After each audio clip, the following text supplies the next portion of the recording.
But I can't be bothered. I haven't got it in me anymore to do the big blades thing. We welcome you as we look ahead to Newcastle United versus Sheffield United at 3 p.m. this Saturday at St James's Park. Will relegation to the Championship be confirmed? Probably.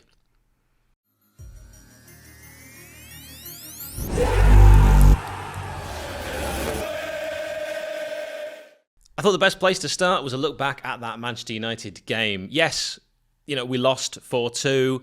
Better. We've looked better away. We looked good on the break at times. I thought it was a spirited performance. For the full review, watch Nick's match reaction. Watch all of them. They're great. But defensive errors, again. And a back three, which doesn't really work. I'm not happy with. It isn't settled. It hasn't been settled all season when Jack Robinson is the only defender this season that really comes out as the one, certainly that I feel you can always rely on each game. And when he's not there, you feel like there's going to be mistakes. And that bit of quality as well that Manchester United had, it really told. I mean, that Bruno Fernandes goal, woof. Wing-backs, Ben Osborne, always good. I feel like you can put him anywhere and he'll put a shift in. And Bogle might not start. Something to think about for this Newcastle game that we're previewing. Picked up a bit of a knock. And of course, James McAtee came on and then got injured and went off. So don't know if he'll be involved. Captain Arblaster, so delighted for the boyhood blade. What a lad. Wilder, on giving Ollie Arblaster the armband, said he didn't need any inspiration. He didn't need any motivation. He's our best player. I mean, wonderful to give a young player like that kind of boost. And I think motivationally, Wilder really is the man. I've still got some question marks over Wilder as a manager. Sometimes his substitutions baffle me and you feel like we can lose that impetus. We also defensively late on in games, we don't seem to have an answer. That's something I'd love to be looked at and addressed urgently in the summer. Ben Brereton Diaz as well. It's looking unlikely that he'll be part of the team next season, but he's still playing, he's still starting. Cameron Archer not going to be involved, still playing. Nick said on his match reaction, would it be better to see Asula, he is so cooler, start because he's going to be here next season. But Ben Brereton Diaz, 5 goals, one of the best players on the pitch again. And I thought, speaking of best players, Gus Hamer, or Hamer if you prefer saying it like that, again, good for me. But I have seen mixed and conflicting reports from different blades. It's amazing how we all watch the game differently. And indeed the season on Hamer. The wonderful Roy Panchero on Twitter has begun a new feature, I think, called Stat Attack. And here's his latest Stat Attack. Manchester United away was the first time Sheffield United have conceded 4 goals since last Saturday. A total of 4 days. So if you're a fan of fours. Here's another stat just for you, Roy. 92 goals conceded with 4 matches left. The record in a 38-game season was 89 conceded by a dreadful Derby County side in 2008. We are top of the league. We are top of the league. And if you're interested, we could still aim for the Premier League all-time record. Swindon Town in 93-94, 100 goals conceded. Bang on the nose of 100.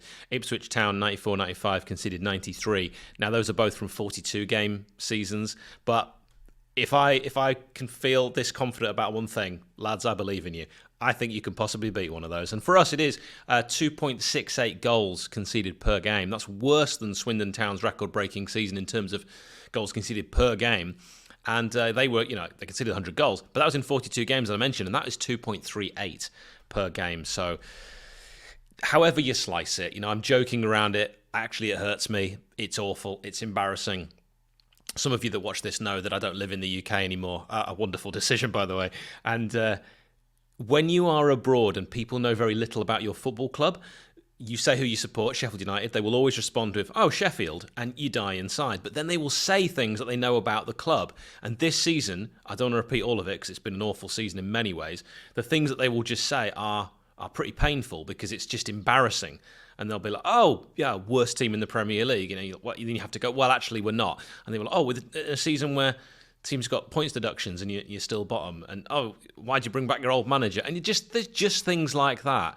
And you're constantly trying to defend your team. And it can actually be a little bit harder further away. Wes back. I think we need to talk about that. Some good saves against Manchester. I think he had something to prove. And, Garnacho won't want to see Wes Foderingham again, that's for sure. One particular point-blank one-on-one save was really top draw. Or do you prefer top-notch? They're both top. Picked up a bit of a knock, and this probably prevented him getting closer to the Bruno shot, which I mentioned earlier. Will Wes make it, fitness-wise, for Newcastle? And by the way, it had to be Harry Maguire again, didn't it, scoring against us? Do you remember Kevin Davies? He used to play for Bolton Wanderers. Felt like he always used to score against us for Bolton too, and he was a boyhood blade. So what I've done is I've had a look on Twitter. Awful place, stay off it. And Dane has said, Dane Shaw, forget the result. That is a proper Sheffield United performance, referencing the Manchester United game. Paul Glacier Hernandez on Twitter said, much, much better from the lads. Wilder's left field selection choices had the desired effect. Enforced changes second half, and the diabolical officiating killed any chance of us getting something from the game. Karen has said, proper Sheffield United performance that. Wes was brilliant and deserved all the praise he's had tonight. Fans were class. I could hear them all the way through. That score flatters them, and Maguire can do one. And Logan, why do all these foreign glory hunters say enjoy the championship like it's a bad thing? It's the place to be. The big boys are all here. No VAR, very competitive and unpredictable. Proper fan bases and no corruption. Truly the best league in the world. I do enjoy the championship, but sometimes it can feel like you're saying that because we're failing. But I'm actually looking forward to next season. Call me crazy. Let's talk team news. Now we know about the long-termers. Basham, Egan, Lowe, Brewster, Davies, Reece Norrington, Davies. Now we can add McBurney. It's a torn abductor and missing that Man United game, which he'd wanted to play and could be out for some time. Some are saying that's it for him in a United shirt. We will see. Jack Robinson went off with an injury in our draw at home against Chelsea. Feels like a long time ago, that result, actually. It was a good one. And we'll see if he can make the starting lineup. And on to that, if you'd like to predict your lineup like this, you can join the Fan Hub community with a link in the description or using the code SHE-YC5. I have gone with the same. What do you think Chris Wilder will go with? Like every episode of the Sheff United Way, we are sponsored by Greene King Sports, where football is more than a game. Make Greene King your go-to destination for the season's final stretch. For one reason, you can watch every televised Sheffield United game, you can wash it down with delicious food and refreshing beverages, and with 900 sports clubs dotted around the UK, chances are you're within walking distance of your local Greene King. Let's be honest, watching football is way better with friends and family, so get the squad together for every televised Premier League fixture in an atmosphere worth sharing. That includes huge title showdowns, the race for European qualification, and nail-biting relegation six-pointers. And don't forget to download the Greene King Sport app to enjoy exclusive competitions and discounts whenever there's a game on. Newcastle, that's where we've got to head. Dubravka, Krafth, Schär, Byrne, Hall, Bruno, Longstaff, Anderson, Barnes, Gordon, Isak. That's what I think the lineup will be. Wilson just returned from injury, so he'll be a sub with Murphy. Livramento carrying an injury. Ritchie, Dummett, and a bunch of kids. Who knows what that bench could look like. Still missing for the Magpies, Pope, Joelinton, Almiron, Willock, Miley, Botman, Lascelles, Trippier. The injury list for Newcastle, a bit like Sheffield United, has been ridiculous. The referee for Newcastle versus Sheffield United is Tony Harrington. This is an outrage. From Cleveland, interesting. This season, he's taken charge of just 19 matches. He's given 79 yellows, 3 red cards. They've all been straight reds. He's given 7 pens. He previously refereed our 3-2 defeat at Crystal Palace. Player connections. Who can you think of that played for both Newcastle and Sheffield United? Well, you've got to go with Wayne Quinn. Des Hamilton, remember him on loan? He was really good for Sheffield United. David Edgar and Kieran Clark. Remember him? He was on loan. He was pretty good for Sheffield United. Score prediction, well, Darren Keeley on our Patreon group has said 3-1 to Newcastle, 1-1 until the 78th minute, then the usual fall short scenario again.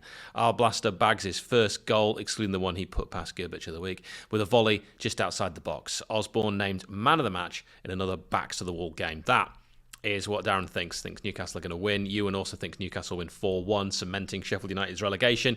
And Dave Black, a Magpies fan, has gone with this, saying, we need to win in our pursuit of 6th place. And we should do. Let's say 3-1 Newcastle. Let me know your score prediction in the comments. It is never easy being a Blade.